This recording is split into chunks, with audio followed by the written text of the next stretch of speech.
I am the tofu golem. Please enjoy the video. You begin by locking the target and confirming vulnerability.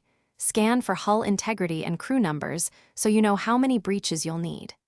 Equip a tractor beam or boarding rig, plus a crowd control or seizure weapon, and move to a rear or high angle to avoid turrets. Once in position, cut engines to creep beneath 200 meters per second, then fire a short-range tractor or grapple to hold them steady. This minimizes drift and sets you up for immediate boarding. Once the ship is clamped, you send boarding units through the nearest breach or airlock while keeping their approach covered.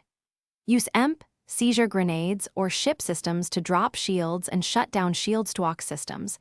This reduces repairs and stops countermeasures.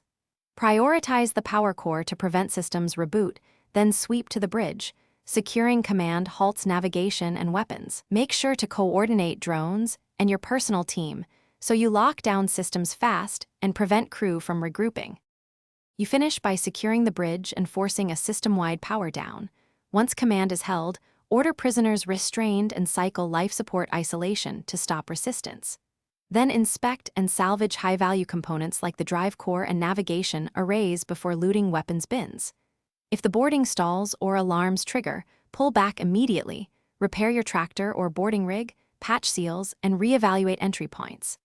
After repairs, re-engage using the same stable approach and target the power core. Thanks for watching. Consider subscribing if we helped you today.